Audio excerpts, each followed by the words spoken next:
नमस्कार। आपका एक बार फिर से स्वागत है हमारे आज के episode program homeopathy with doctor Yajnavalkya ji. आज का हमारा टॉपिक बहुत ही इंटरेस्टिंग टॉपिक है। प्रेगनेंसी और लेबर पे करना चाह रहे थे, परंतु ये बहुत बड़ा टॉपिक हो जाता। सो हमने इनको 2 भागों में डिवाइड कर दिया है। तो आज हम प्रेगनेंसी के विषय में डिस्कस करेंगे। ज़्यादा समय ना लेते हुए मैं बुलाता हूँ अपने डॉक्टर साहब को। डॉक्टर साहब, बहुत-बहुत स्वागत है आपका। नमस्कार डॉक्टर साहब।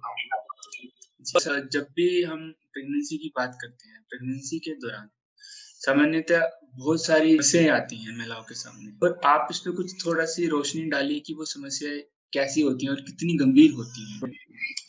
गौरव जी, हम इसमें देखते हैं कि प्रेगनेंसी मानवीय जीवन की वह अवस्था होती है जिसमें हम एक नए जीवन का पुनर्निर्माण कर रहे होते हैं। माता अपने शरीर के भीतर एक नए जीवन को धारण करती है, तो ऐसे में उसको बहुत सारी शारीरिक समस्याएं होती हैं, उसको बहुत सारी मानसिक समस्याएं होती हैं, बहुत सारी उसको भावनात्मक समस्याएं होती हैं। तो हम इन सभी समस्याओं को एक बार देखना चाहेंगे कि गर्भावस्था के दौरान, प्रेगनेंसी के दौरान माताओं को किन-किन समस्याओं का सामना करना।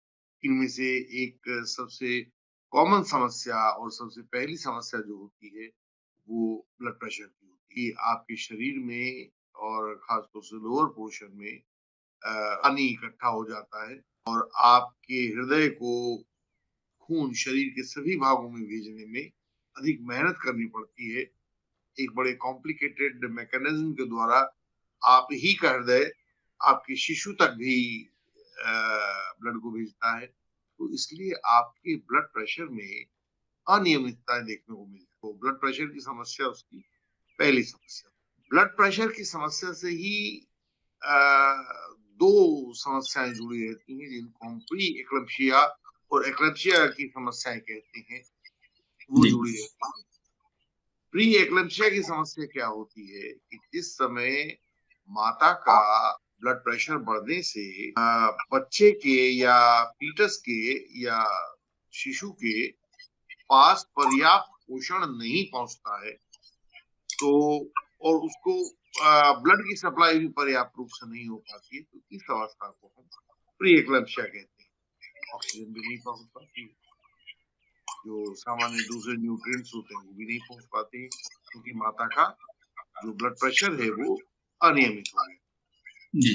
और जब यह अवस्था बढ़ती-बढ़ती माता की सीजर्स दौरे पड़ने तक पहुंच जाती है, तो हम इसको एक्लम्पशिया की माता का blood pressure, high blood pressure उसको कह सकते हैं। प्री एक्लम्पशिया जब माता की ब्लड प्रेशर बढ़ने से शिशु के या फीटस के ब्लड सप्लाई में समस्याएं आने लगती हैं, तो वह जब गंभीर होकर दौरे की अवस्था तक पहुंच जाए तो उसको एक्लम्पशिया। इसके अलावा क्योंकि पैंक्रियाटिक अनियमितताएं भी शुरू हो जाती हैं, तो उसको एक गेस्टेशनल डायबिटीज शुरू हो जाती है माताओं को, जो प्रेगनेंसी स्पेसिफिक होती है, प्रेगनेंसी के दौरान ही रहती है, उसके बाद में या उसके पहले नहीं। तो डायबिटीज एक उसका अन्य आयाम है। इन्फेक्शन हो जाते हैं, जिसमें इन्फेक्शन हो जाते हैं, हालांकि फीटस की इन्फेक्शन को मैं अभी बाद में बताने वाला हूँ, और माताओं को भी यूरिनरी ट्रैक्ट की इन्फेक्शन हो जाते हैं। कई बार जो माता है और पिता है उनकी घनिष्ठता के कारण भी उसमें जेनाइटल एरिया में दूसरे इन्फेक्शन हो जाते हैं। इन्फेक्शन एक आ जाता है, प्रीटर्म लेबर आ जाती है, सही समय है प्रसव वेदना का, उससे पहले उनमें प्रसव वेदना शुरू हो जाना, ये एक बड़ी गंभीर समस्या है और महिलाओं को आमतौर से ऐसे दर्दों का, ऐसी प्रसव वेदना का सामना करना पड़ता है। खून की कमी, और हमारे भारतीय समाज में तो खून की कमी बहुत ज्यादा होती है, क्योंकि महिलाएं अपने खाने पीने का ध्यान कम रखती है, पहले परिवार के दूसरे सदस्यों को देती हैं और तब खुद खाती हैं। उससे क्या होता है कि जो अब उनकी आवश्यकताएं बढ़ गई, माता को केवल अपने लिए नहीं चाहिए, बल्कि उसके भीतर जो जीवन पनप रहा है, दूसरा एक शिशु है, उसके लिए भी चाहिए, आवश्यकताएं बढ़ गई हैं और वह उसका प्रॉपर ध्यान नहीं रख पा रही है, तो इसलिए उसमें एनीमिया शुरू हो जाता है। तो एनीमिया की एक बड़ी समस्या रहती है और एक सबसे बड़ी समस्या जो गर्भावस्था के दौरान रहती है वो नौजिया की रहती है। लगातार नौजिया वो खाई आती है, इसलिए वो कुछ अजीब से स्वाद भी खाना चाहती है, उसका दिल करता है कि उनको खाए। और आपने देखा होगा कि गर्भावस्था के दौरान माताओं के खाने पीने की जो चॉइसेस है वो बहुत बदल जाती है। तो ये समस्याएं जो हमने देखी उसमें ब्लड प्रेशर है, उसकी शारीरिक समस्या है, उससे प्री एक्लैम्प्सिया और एक्लैम्प्सिया की जो समस्याएं हैं वो उसकी शारीरिक समस्याएं हैं, इन्फेक्शन शारीरिक समस्या है, टर्म लेबर और उसको जो मूड चेंजेस हो जाते हैं प्रेगनेंसी के दौरान, काफी सारे उसमें मूड चेंजेस हो जाते हैं, मूड स्विफ्ट होने लगते हैं। तो ये सब समस्याएं उसकी रहती है, ये माताओं के लिए होने वाली। जब भी हम होम्योपैथी में जब भी हम प्रेगनेंसी की बात करते हैं, तो उसमें एक मेडिसिन का बहुत जिक्र आता है, सीकल कुन। तो ये इसमें ऐसा क्या है कि ये प्रेगनेंसी में कि ये मेडिसिन बहुत खास तौर पे यूज की जाती है? इसमें ऐसा खास क्या है कि इसका बहुत ज्यादा जिक्र आता है जब भी हम प्रेगनेंसी की बात करते हैं होम्योपैथी में? गौरव जी, जी सीकेल कॉर्नेटम जी ये एक ऐसी दवाई है जो प्रेग्नेंट महिलाओं की, गर्भावस्था के दौरान वाली माताओं की सभी समस्याओं का एक अकेला निदान। मैंने इस पे कुछ रिसर्च पेपर भी पढ़े हैं और जो गंभीरतम समस्याएं आपको प्रेगनेंसी के दौरान हो सकती हैं, उन समस्याओं के लिए सीकेल कॉर्नेटम अपने आप में एक अकेली दवा। मेरा अनुभव सीकेल कॉर्नेटम के बारे में यह रहा है कि यदि आप प्रेगनेंसी के दौरान सिर्फ सीकेल कॉर्नेटम लेते हैं, दूसरी दवाई होम्योपैथिक ना एलोपैथिक और ना आपके फूड सप्लीमेंट्स लेते हैं, तो भी ये आपके शिशु को, माता को स्वस्थ रखती है और एक बहुत सुंदर नए जीवन का विकास। सबसे अधिक विश्वसनीय दवा प्रेगनेंसी में कई बार बहुत गंभीर समस्याएं हो जाती जैसे आपको लगता है कि जो एक्स्ट्रा यूटेरिन प्रेगनेंसी है वो महिलाओं में हो जाती है। एक्स्ट्रा यूटेरिन प्रेगनेंसी का मतलब कि प्रेगनेंसी यूटेरस में जाकर होती है, लेकिन कई बार उससे पहले जो सर्विक्स वाला हिस्सा है वहां भी फर्टिलाइजेशन हो जाता है। तो ऐसी समस्याएं, ऐसी जो प्रेगनेंसीज होती हैं प्री यूटेरिन वाली, वो महिलाओं को समस्या पैदा करती है। उसे उसकी सही जगह पर ले जाने वाली दवाई सीक्विल कॉर्नेटम। बच्चा एक माता के जब पेट में होता है तो वो एक प्रकार के द्रव में रहता है जो उसको तमाम ऑक्सीजन, उसके फूड सप्लीमेंट, उसके तमाम चीजें उसको देता है, उसको बचा कर रखता है, उसका टेम्परेचर रेगुलेट करता है, जिसको हम एमनियोटिक फ्लूइड कहते हैं। कई बार ऐसी समस्याएं देखने में आई है कि माता के उस थैली के अंदर से एमनियोटिक फ्लूइड पूरी तरह से सूख गया है और विशेषज्ञों ने कहा कि अब इस शिशु को निकाल दिया जाना चाहिए, जिसको हम एमटीपी कहते हैं, मेडिकल टर्मिनेशन ऑफ प्रेगनेंसी। में वो माताएं मुझे मिल पाई और मैंने उन्हें सीकेल कॉर्नेटम दिया। तो जहां एमनियोटिक फ्लूइड बिल्कुल सूख गया था और डॉक्टरों ने कहा था कि अब इसको निकाल देना चाहिए, वहां भी उसने एक सही लेवल एमनियोटिक फ्लूइड का रीजनरेट किया और सही तरीके से वह प्रेगनेंसी पूरी हुई। कई बार, और जो मेरा अपना अपना अनुभव मैं आपको बताता हूँ, सपरेशन ऑफ फीटस हो जाता है। कुछ गंभीर कारणों से फीटस के अंदर सड़न पैदा हो और तब जो हमारा आधुनिक विज्ञान है उसके पास उसका एमटीपी ही एकमात्र इलाज रहता है, उसका मेडिकल टर्मिनेशन ऑफ प्रेगनेंसी रहता है। मैंने सीक्वेल कॉर्नेटम दिया है और यहाँ बच्चे को इस जगह पर काफी बड़ा वो सपरेशन शुरू हो गया था, इन्फेक्शन हो गया था, गलने लगा था वहां से, और उसमें भी सीक्वेल कॉर्नेटम ने उसको ठीक किया। या कई बार प्रीटर्म लेबर आपके हो जाते हैं। कई परिस्थितियां ऐसी होती हैं, अभी बहुत पुरानी बात नहीं, कुछ ही महीने पुरानी बात है। वहाँ डॉक्टर्स ने किन्हीं सर्कमस्टांसेस में उसे कहा कि अब हमें मेडिकल टर्मिनेशन प्रेगनेंसी करनी पड़ेगी और वो यहाँ से दूर था। मैंने फोन पे ही उस बच्चे के सिम्टम जाने, फीमेल बच्चा था, जो माता थी, उसके मैंने सिम्टम जाने और कहा कि किसी तरह से कहीं से भी आसपास आप इसको कर लीजिए। तो उन्होंने उसको मेडिकल टर्मिनेशन के लिए ओटी में ले जा गए थे, वो ले चले गए थे और वहां उसको ओटी से वापस ले आए। जी जी जब जो बच्चे को निकाल के बाहर कर रहे थे कि इसके अंदर से फीटस सड़ना शुरू हो गया है, उस फीटस को ये सड़ने से रोक। तो ये ऐसी बेहतरीन दवाई है कि किसी भी किस्म के जब प्रॉब्लम्स होती हैं, एक और मुझे याद आ जाता है, एक बच्ची थी, उसके फीटस के गले में चारों तरफ नाल लिपट गई। उन्होंने कहा कि इसको तो हमें आपको सर्जरी करनी पड़ेगी और इसको खोलना पड़ेगा, अदरवाइज तो there are chances of suffocation. उसे बच्चे को मैंने कुछ समय के लिए सीकेल कॉर्नोटम दिया और आप देखेंगे कि डॉक्टर ने कुछ ही समय के बाद बताया कि हमने टेस्ट कर लिया है, now everything is all right. तो सीकेल कॉर्नोटम का तो मेरे पास बस यही है कि हरी कथा अनंता जी। प्रेग्नेंट महिलाओं के लिए। इसमें आप देखेंगे कि उन महिलाओं को जिनको सीकेल कॉर्नोटम चाहिए, एक तो थोड़ी सी गर्मी ज्यादा लगती है, उन्हें गर्म चीजें महसूस नहीं होती हैं, सारी शरीर में से उन्हें हीट निकलती हुई महसूस होती है। ऐसा लगता है कि शरीर में से कहीं भी कुछ छोटी मोटा प्रिक हो गया तो वहां से खून निकलने लगता है। उनके शरीर में से ट्विचिंग हो जाती है शुरू, ये यहाँ से हो गई, यहाँ से हो गई, यहाँ से हो गई, तो किसी भी अंग में ट्विचिंग शुरू हो जाती है। तो इस तरह जब ऐंठन और थिरकन शुरू हो जाती है अंगों में, गर्मी लगने लगती है, प्यास ज्यादा लगती है, हेमरेजेस होने लगते हैं, और उसमें से जो ब्लड होता है वो काफी डार्क कलर का ब्लड होता है, thin and dark colour blood वो निकलने लगता है। तो समझिएगा कि this is the case of secale cornutum. और बल्कि मैं तो यहाँ कहता हूँ कि यहाँ तक इतना इसके बारे में कहा जा सकता है कि प्रेगनेंसी के अंदर सीक्वेल कॉर्नोटम को एक डिफॉल्ट मेडिसिन मान के हमें इसको देना चाहिए। ओवरसीज पेशेंट्स को भी हम इसको देते हैं, जिनको आपको डायरेक्ट देखने का मौका नहीं मिलता है, वो लोग भी सीक्वेल कॉर्नोटम लेकर उससे लाभ। तो सीक्वेल कॉर्नोटम प्रेग्नेंट महिलाओं के लिए एक रामबाण दवाई है।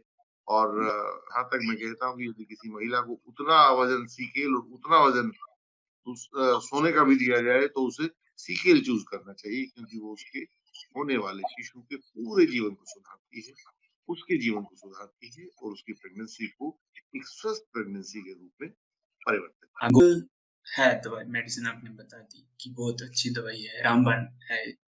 तो इसके अलावा भी और मेडिसिन होंगी होम्योपैथी में, तो इसके अलावा और कौन-कौन सी मेडिसिन हो हाँ, सकती है? ये अच्छी बात आपने की। सीकेल तो है ही है, लेकिन कई बार कुछ लक्षण माताओं में ऐसे प्रकट हो जाते हैं कि उन्हें उस पर्टिकुलर दवाई से ही देना पड़ता है। एक जैसे आपने देखा होगा, फीटस जैसे ही थोड़ा-सा डेवलप होता है 6+ मंथ्स में जाके, तो वो अंदर आपको उसकी मूवमेंट महसूस होने लगती है। तो फीटल मूवमेंट जब एक्सेसिव मूवमेंट्स हो जाती है तो माताएं कहती है देखो बच्चा मुझे लात मार रहा है, बहुत रिदमिक मूवमेंट्स हो जाती हैं शुरू। जी, तो जी। ऐसे समय पर जब उसको नोजिया हुआ हो, उसके पैरों की नसें गुच्छे के रूप में हो गई, जिनको वेरिकोज वीन्स कहते हैं, गुच्छे वाली नसें हो जाती हैं, तो उन महिलाओं को फीटल मूवमेंट बहुत ज्यादा हो जाता है और मैं कहता हूँ कि वायलेंट फीटल मूवमेंट हो जाता है। पैर माताएं महसूस करती हैं अपने पेट में लगता है, बच्चे की मूवमेंट सारा दिन इधर उधर। तो ऐसे टाइम में उन माताओं को लाइकोपोडियम में, जो बच्चे के अंदर, जो वूम में बच्चा बैठा हुआ है, उसके अंदर जो एंजाइटी होती है, उसको शांत करने को शांत कर लाइकोपोडियम, क्योंकि बालक बोल नहीं सकता है, अपनी बातें बता नहीं सकता है, तो उसको शारीरिक रूप से यदि कोई भी एंजाइटी होती है, देखिए वो भी एक जीवन है, जीव है आपके भीतर, तो बता नहीं पाएगा, लेकिन उसको एंजाइटी और ये प्रॉब्लम्स ये सब चीजें तो रहेंगी, और उसी के कारण उसकी वायलेंट फीटल मूवमेंट्स इधर उधर भागना शुरू करता है। उनको समझते हुए होम्योपैथी उसमें लाइकोपोडियम का इस्तेमाल करती है और वो फीटस को आराम देती है, उसकी एंजाइटी को दूर एक इसमें आप आर्निका देखते हैं। आर्निका में क्या होता है कि माताओं की जो मसल्स हैं उनमें स्ट्रेन आया रहता है, लेबर से पहले या लेबर के बाद में, कि जो शरीर है उसमें टूटन जकड़न सी आ जाती है या हेमोरेजेस हो जाते हैं। आपने देखा होगा प्रेगनेंसी के दौरान उनमें काफी खून निकलने लगता है।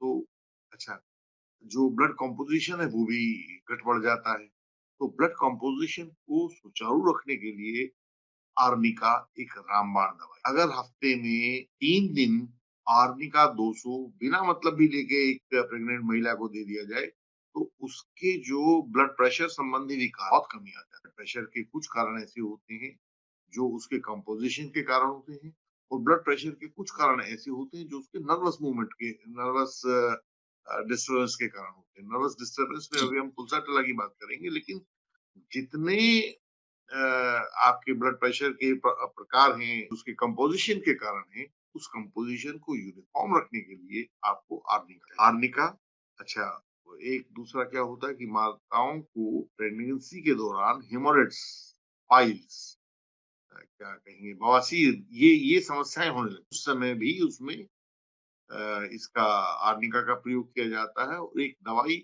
अन्य होती है पायोनिया, PAOENIA, पायोनिया।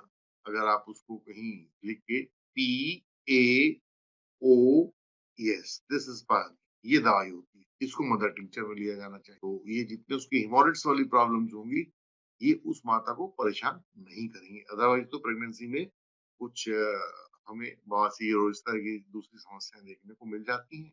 तो आर्निका भी वहाँ बड़ा लाभ करती है। और पायोनिया, आर्निका को हम 200 पोटेंसी में लेंगे और पायोनिया को हम उसमें मदर टिंचर। ब्लड प्रेशर की जो हम बात कर रहे थे, एक अगली दवाई है पुलसाटिला।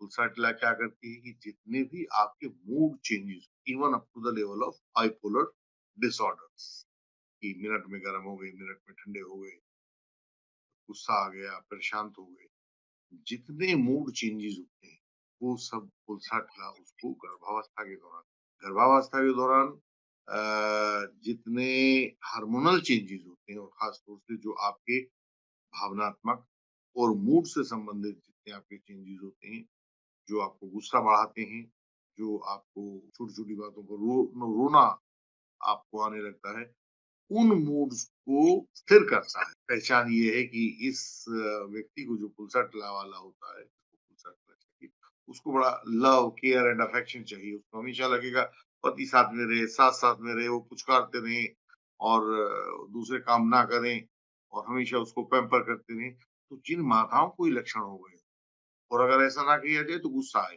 तो उन जिन माताओं को ये इस तरह के लक्षण आ जाते हैं, उन्हें हम पुलसाटिला। और दूसरा क्या होता है, ये जो पुलसाटिला वाले पेशेंट्स होते हैं, इनको चिकनाई खाने से बड़ी प्रॉब्लम होती है।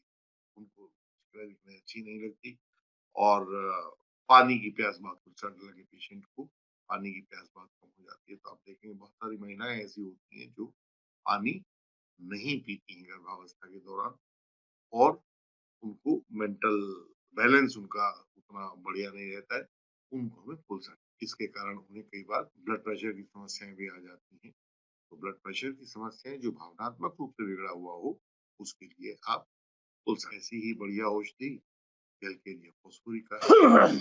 कैलकेरिया फोस्फोरिका जीवन में बहुत काम आती है और खासतौर से माताओं और शिशुओं के काम में आती है। शिशुओं को हम आमतौर से देते हैं, जब हमने अपना कार्यक्रम किया तो आपको याद होगा, दांत निकलने में हमने उसको दिया था, हरे पीले दस्त लगने में दिया था, जी उसको इंटेस्टाइनल इन्फेक्शंस ना हो, हमने ये सब वहां दिए थे।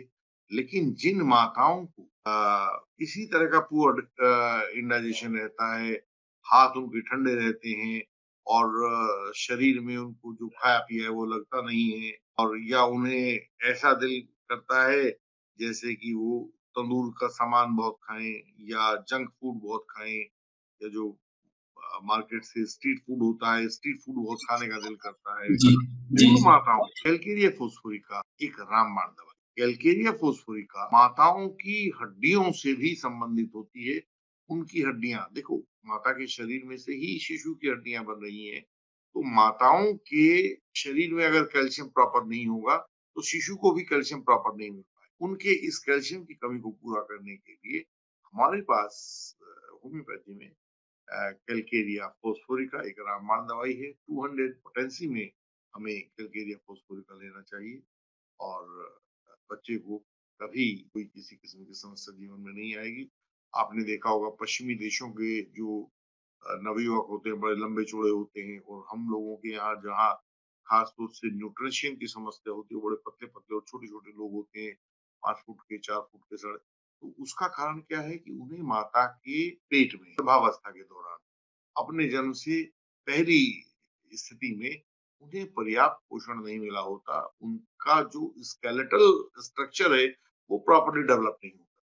तो ऐसी जो छोटी नस्ल के बच्चे हो जाते हैं कुपोषण के कारण, उस शैक्षिक कुपोषण को दूर करने के लिए कैलकेरिया फोस्फोरिका हमारे पास एक दवाई आपके पास होती है, कार्बो वेजिटेबलिस होती है, कार्बो वेजिटेबलिस बहुत सुंदर दवाई है। आपके शरीर में जब भी कहीं ऑक्सीडेशन की कमी हो, सीधा सा नियम है, जब भी आपके शरीर में ऑक्सीडेशन पर्याप्त ना हो रहा हो, आपको कार्बो वेजिटेबलिस दिया जाता है। होम्योपैथी में 2 कार्बो होते हैं, एक कार्बो वेजिटेबलिस और एक कार्बो एनिमलिस। कार्बो वेजिटेबलिस वो होता है जो वनस्पति की लकड़ी को जलाने से प्राप्त, जिसको हम चारकोल भी कहते हैं। चारकोल को यदि हम होम्योपैथिक भाषा में कहें तो वो कार्बो वेजिटेबल होता है। आपके घर में फ्रिज के अंदर बहुत बदबू हो गई क्योंकि उसमें खाने पीने का सामान रखा रहता है नीचे। उस फ्रिज की दुर्गंध को दूर करने के लिए आपको क्या करना चाहिए? इतना सा चारकोल लें, उस फ्रिज के अंदर कहीं भी खुले में रख दें तो वो आपके घर की दुर्गंध को दूर। पानी आप पीते हैं, क्या होगा कि जितने आपके एक्वा गार्ड संबंधित ये उपकरण होते हैं, उसमें वो काले रंग का कार्बन डालते हैं, वो यही चारकोल होता है। कार्बो वेजिटेबल क्या करता है, जितना बाहर से आपको इन्फेक्टेंट्स आए, जितना ऑर्गेनिक इम्प्योरिटीज आई हैं, उन सबको जज्ब कर लेता है, उन सबको एब्जॉर्ब कर लेता है। वेजिटेबलिस होता है। हम कुछ खा रहे हैं, खाती हैं, भोजन करती हैं और उसमें से कुछ ऐसा शरीर में चला गया जो जाने के बाद पेट में हजम नहीं हो रहा है। हमने मार्केट फूड खा लिया है, नहीं हजम हो रहा है, कार्बोहाइड्रेट आपके शरीर में ऑक्सीडेशन प्रॉपर नहीं हो पा रहा, कार्बोहाइड्रेट बहुत फ्लैटुलेंस हो रहा है क्योंकि जो पेट में आपने खाया था वो आंतों के अंदर जाके फर्मेंट होने लगा है, कार्बोहाइड्रेट। जो कार्बो वेजिटेबल्स वाली माताएं होंगी उन्हें हमेशा लगेगा कि हमें एक फ्रेश एयर चाहिए, जहाँ उन्हें लगे कि अब हमें पर्याप्त वायु नहीं मिल पा रही है, वहां उन्हें कार्बो वेजिटेबल्स लेना चाहिए क्योंकि शरीर के भीतर जो ऑक्सीजन की रिक्वायरमेंट है उसका उन्हें पता लग जाता है। तो अच्छा, इनको डाइजेस्टिव अपसेट्स होने लगते हैं, आपको कभी कब्ज हो जाएगा, कभी आपको डायरिया हो जाएगा, उस समय ये दवाई दी जा सकती है। एक हम देखते हैं फेरम मेटालिक। फेरम मेटालिकम आपने देखा होगा कि जो हमारा ब्लड होता है, ब्लड में लाल रंग होता है, आरबीसी, उसमें होता है हीमोग्लोबिन और जी। हीमोग्लोबिन एक कंपाउंड होता है जो फेरम का कंपाउंड होता है, जो आयरन से बनता है, आयरन कंपाउंड, फेरम कंपाउंड जब हम उसके केमिकल। तो जैसे आपके शरीर में आयरन डेफिशिएंसी होगी, डॉक्टर साहब को सुना होगा जब भी खून कम हुआ तो कहते हैं कि आप आयरन वाली चीजें खाइए। तो आयरन का मतलब क्या है कि वह धीरे धीरे शरीर में जाएगा और अंदर एक कॉम्प्लेक्स मैकेनिज्म के द्वारा जो आयरन की चीजें हैं वो आपको हीमोग्लोबिन बढ़ाएगी। तो हीमोग्लोबिन को बढ़ाने के लिए हमारे पास रक्त अल्पता या एनीमिया जब भी होता है तो उसके लिए हमें पैरम देना होता है। तो जितने भी ये होते हैं ये देखने में तो बड़े स्वस्थ लगते हैं लेकिन इनके ऊपर एक मोटापा सा छाया रहता है। रेड मीट उनको पसंद नहीं होता, तो ऐसे व्यक्ति को हमें पैरम देना चाहिए। उन्हें जी। लगता है, मतलब गर्भावस्था के अंतिम चरण को लेकर जब उन्हें लेबर होना होता है वो बहुत डर लगा रहता है, उन्हें लगता है कि पता नहीं क्या होने वाला है। ऐसे व्यक्ति को दृढ़ करने के लिए, दिमाग को मजबूत करने के लिए उन्हें फेरम दिया जाना चाहिए। तो फेरम उस व्यक्ति की मानसिकता को भी बदलता है और उससे बहुत मजबूत जो माता भावी माँ और उसके एनीमिया। इसके बाद हमारे पास एक दवाई है आईपेक, बेहतरीन दवा। और मुझे लगता है कि सीकेल कोर्नुटम और पुलसाटिला के बाद अगर चौथे नंबर की, वो 3 हो गई हैं दवाइयाँ, चौथे नंबर की दवाई अगर सबसे बेहतरीन दवाई गर्भावस्था के दौरान हो सकती है तो वो आईपेक है। एक 10th क्रेनियल नर्व होती है जो हमारे दिमाग से चल के और हमारे पेट तक जाती है, जिसको वेगस नर्व। ये आपके डाइजेस्टिव सिस्टम के बारे में आपकी मस्तिष्क को बताती है।